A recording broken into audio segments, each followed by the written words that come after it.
35. Okay, so notes today. Oh wow, it's June 9th. I know, it's kind of depressing to think that some years were out June 9th. How'd that happen, huh? A lot of years were out June 9th. So, we're going to use the law of sines again. So, first of all, you must know a pair of opposites, as we talked about yesterday. So, I'm going to highlight that, okay? Absolutely must know a pair of opposites. So, if you want to find a side, this is what we did yesterday. Find a missing side. I always write the unknown first, okay? So, I like to write the unknown first. And I'll show you what I mean by that, okay? So, if I'm finding a side, I like the side on top. It's easier just to cross multiply, honestly. That's why I like it on top. So I'm going to write, like we did yesterday, opposite 1 over the sine theta 1 is equal to opposite 2 over the sine of theta 2, okay?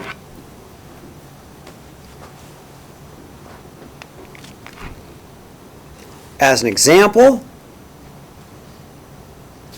let me put some numbers in here, okay? Let's put some numbers in. I'm looking for a good color.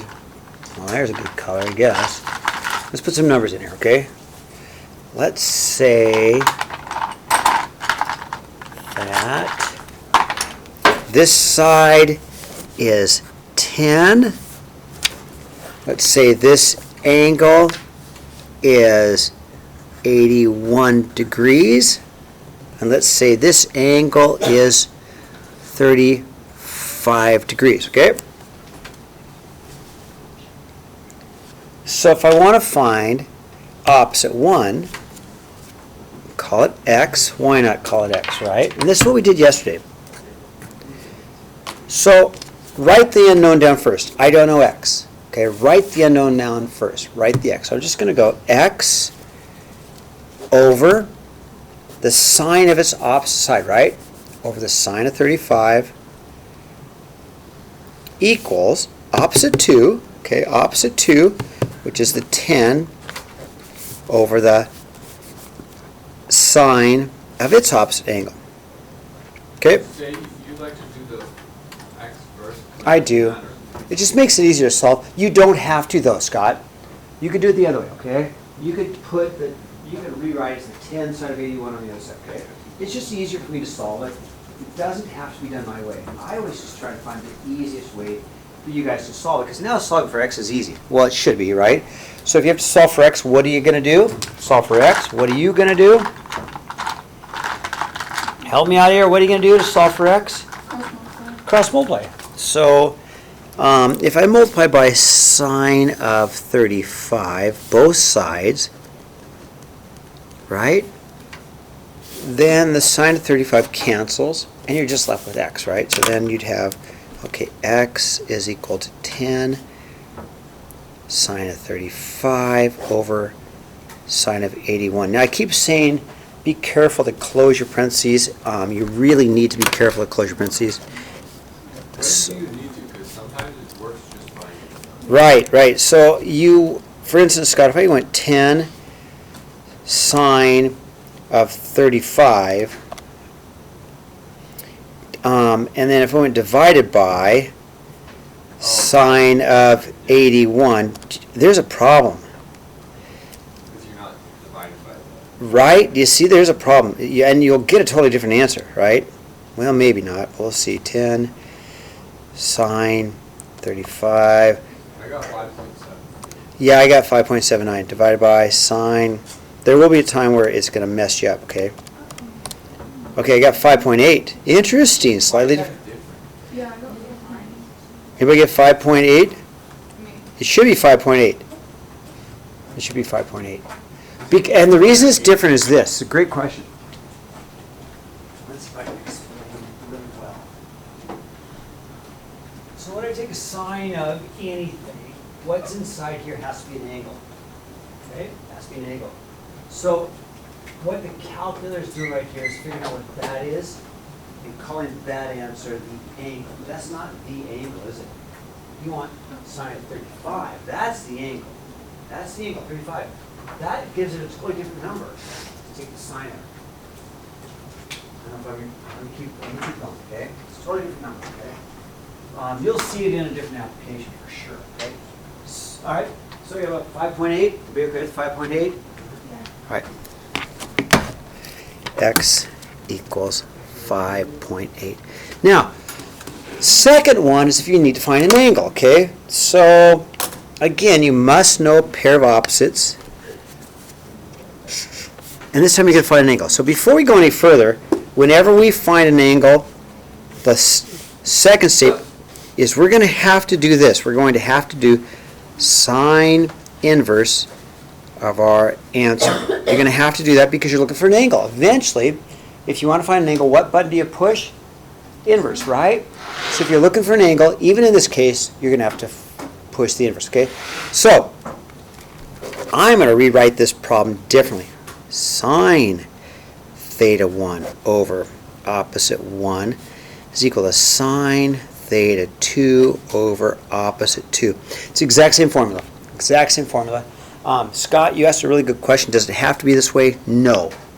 No, it's the same. It's exact. It is really the same Wait, so formula. why don't you have them as the inverse? Well, I have to set it up first, and I will take the inverse, okay? Oh. Okay, so I'm going to do it in two steps. So, let's put some numbers in, okay? Let's make a problem up. Let's say that, for instance, this angle here is, I don't know, let's say it's 41 degrees. Let's say this side is 8. And let's say this side is 10, okay? So again, do you have a pair of opposites? Yeah, we got a pair of opposites, right? Got a pair of opposites. 41, 8. But 10 is opposite of theta 2, right? So I'm going to set it up like this. I'm going to go sine of theta over 10. I like to write what I don't know first. Sine of theta over 10 equals sine of 41 over 8. Okay? Why didn't you write it like the other way? I just always like to write the unknown first. Now you could write it the other way. Like sine on the top, opposite on the bottom. Right. And because it makes it easier to solve. Scott, you So could then do it the other way. just multiply instead of dividing. Yeah, you see how I'm trying to make it easy. You get it, don't you? If I'd done it the other way, I'd have to cross, multiply, and divide. That makes sense. It would take 2 steps to solve it. The way I set it up, boom, 1 step, okay? But you can do it the way you said it, Scott. You can put the side. So really, a lot of people say you only need one formula, okay? All right, okay, one formula will work. But if we rewrite it for angles, it just makes it easier. So you can see how easy this is to solve. Yeah. You're just going to multiply by 10, right? So times by 10 times by 10. And then watch. This is where closing your parentheses is really important, okay? Let me do it wrong. Sine 41 times 10. What's wrong with what I just typed?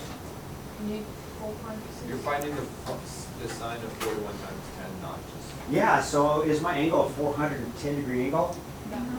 No, my angle's not a 410 degree angle, is it? So if you don't close the parentheses, my calculator thinks, hey, the angle's a 410 degree angle. No, there's no such thing in a triangle, right? So I've got to make sure I do this. I'm going to make sure I go sine of 41 parentheses, right? Times 10 divided by 8. Okay? And that can't be my angle because, that's not my angle because we haven't found the angle yet. What button do we have to push? So let me make sure we put this little, okay, now we have one more step. Now we're going to go the sine inverse of that 0.82 blah, blah, blah, blah. And I like the answer button. I like the sine inverse. I like the answer button because I don't have to retype it. But I'll show you what I mean. The answer button on my calculator here in blue, I just like to do this. I like to go, okay, sine inverse of my answer, about a 55.1 degree angle, okay?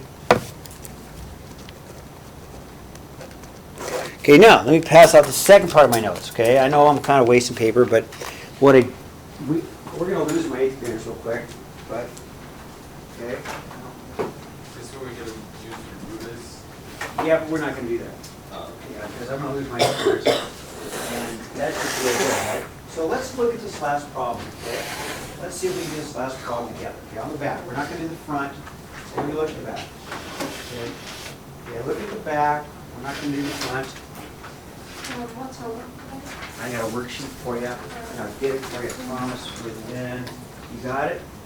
You got it? Okay, so let's look at this one, okay, real quick. Let's see if we can get this done, okay? So, step one. Do you have a pair of opposites?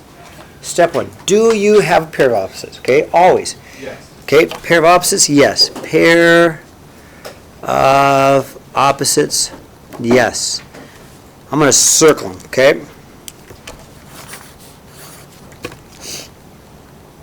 Now, I've got this 6. What's opposite the 6? Angle Y. So we can find angle y. So I'm going to find angle y. I need to find the angle, right? So I want to use these notes. I want to use these notes because I'm looking for the angle, right? So I use these notes. So I'm going to write down sine of y over what? Over what? Sine of y over? 6. Good. Equals sine of 40 over 8. Good. And Scott, you can see why I wrote it this way, because solving becomes pretty easy, right? We're just going to multiply by 6 to solve it. Okay. And then I'm going to go, I have to be careful with my parentheses, right? I got to be careful. I could put the 6 in front. Let me show you. The 6 in front makes it even easier. You don't have to worry about parentheses. 6 sine of 40 divided by 8. But I got to close my parentheses. Got to close your parentheses, okay? And I get a decimal. Yeah, but what am I going to do with that decimal? Multiply by the inverse. Yeah, we got to do the inverse of that 0.48 blah, blah, blah, blah. I just go sine inverse of the answer, about a 28.8 degree angle. Okay. Now this one I want you to solve, okay? Well, let's find angle Z. That's easy, isn't it? Yeah. How do you find angle Z? You can add the 2 up and then subtract 180. Heck yeah. Angle Z is equal to 180 minus the sum of 40 and 28.8, right? So I got 180 minus parentheses, 40 plus my 28.8. I get 111.2 for angle Z. And now finally, last but not least, I'll put my 111 in here. Let's find this side, little z. Do not use Pythagoras' theorem. Won't work. It's not a right triangle. But we have opposites, don't we? We have opposites. So we're going to do what we did yesterday. We have a pair of opposites. So this time, I want to find a side. So if I go to my notes, I want to find a side. I just do it this way. Put the side on top, okay? So if I want to find a side, I'm going to use this one.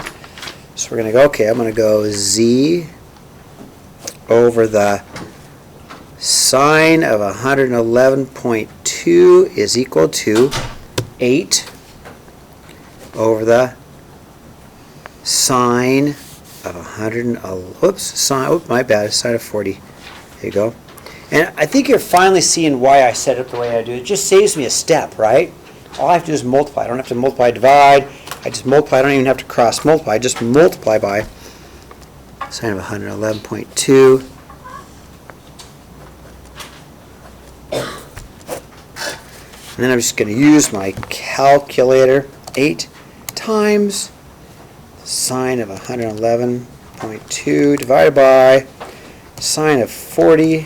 And I get an answer of about 11.6. Okay? area formula, if I want to find the area of this triangle, I would use my 1/2 my adjacent times my adjacent times the sine of theta, right? And that's what we learned yesterday also. So let me go back to my triangle. If I want to find the area of this, I would probably go 1/2 times 6 times, what did we get z to be? 11.6, right? Yeah, okay, so let's do 6 and 8 times 8 times the sine of, but I'd have to use that angle, right, Scott? Yeah. Why do you use These are the two adjacent sides, Oh, yeah. right? I was going to use these two and use the 40, Oh, yeah. right? So we're going to get the same answer, really. We really will. 111.2. So 1/2 times 6 times 8 times the sine 111.2. And I get an answer about 22.4, I'll round it up, 22.4 centimeters squared. Okay, 8th graders, you guys got to go. Did you find it in there? Yeah, that's it. Okay, good. All right. Stop. Stop.